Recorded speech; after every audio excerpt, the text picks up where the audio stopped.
மனமார்ந்த அரசியலுக்கு போனதா திரைத்துறையில் சார்ந்தவங்க வந்து அரசியலுக்கு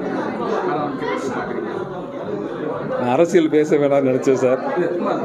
இன்னைக்கு இந்த நிலைமையை இன்னைக்கு இருக்கிற சூழ்நிலையை பார்த்தா திரைத்துறையில் வந்து அரசியலுக்கு வந்ததில் நான் தான் சீனியர்னு நினைக்கிறேன்.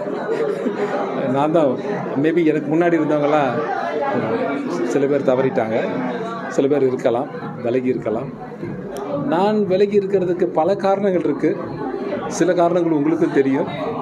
அதனால் வர்றவங்களுக்கு என்னோட மனமார்ந்த வாழ்த்துக்கள். சார், இப்போ வந்து விஜய் வந்து ஒரு மாநாடு நடத்தி மாணவர்களுக்கு அதிக மதிப்பெண் எடுத்தவங்களுக்கு வந்து வைர மோதிரம் இதெல்லாம் கொடுத்தாங்க.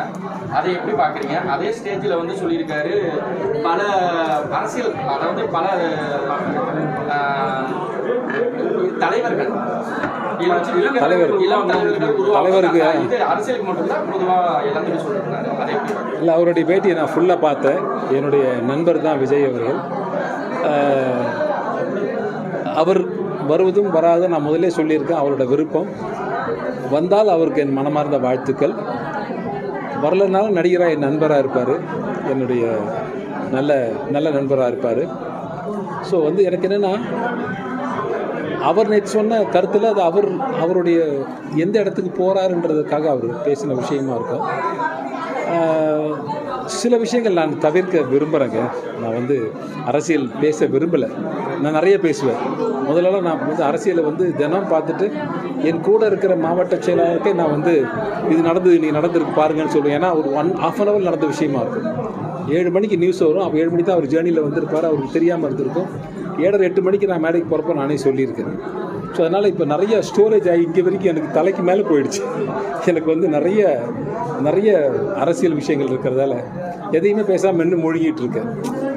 ஸோ நான் எது பேசினாலும் மற்றவங்களுக்கு சாதகமாகிடக்கூடாதுன்னு ஒரு எண்ணம் தான். இப்போ நான் ஒருவரை குறை சொல்லி பேச ஆரம்பித்தேன்னா அது மற்றவங்களுக்கு சாதகமாகிடும். மற்றவரை குறை சொல்லி பேச ஆரம்பித்தேன்னா இன்னொருத்தருக்கு சாதகமாகிடும். அதனால் மிக பொறுமையாக இருக்கிறேன். வேறு ஒன்று என்னங்க, மெல்ல மெல்ல என்னை ஏமாற்றி கூட்டு வந்து நிற்க வச்சுட்டீங்கன்னு நினைக்கிறீங்க. இல்லைங்க, வெற்றிடம் இல்லை. அது எது நடந்துட்டு தான் இருக்கும். வெற்றிடம்னு சொல்ல முடியாது. நான் இந்த பேட்டியின் மூலமாக ஒன்று கேட்குறேன். இப்போது மறைந்த கள்ளச்சாராய உயிரிழப்புகள் இருக்குல்ல, அது யாருக்குமே தெரியாதுன்னு நினைக்கிறீங்களா? நீங்கள் நினைக்கிறீங்களா? நீங்கள் யாருக்குமே தெரியாது. ஒரு 4 பேரை குற்றவாளி நிற்க வைக்கிறாங்க. அவங்க முகத்தெல்லாம் நீங்கள் பார்த்துருக்கீங்களா? அங்கே வேறு கட்சிக்காரர்கள் இல்லையா? இந்த கருணாபுரம்ன்ற ஊரில் வேறு கட்சிக்காரங்களே இல்லையா? அவங்களுக்கெல்லாம் எங்கே போச்சு? விற்கிறாங்கன்னு தெரியுது இல்லை? அப்போ நீங்கள் என்ன பண்ணீங்க? இதை நான் கேட்பேன்ல, பொதுமக்களாக கேட்குறாங்கல்ல.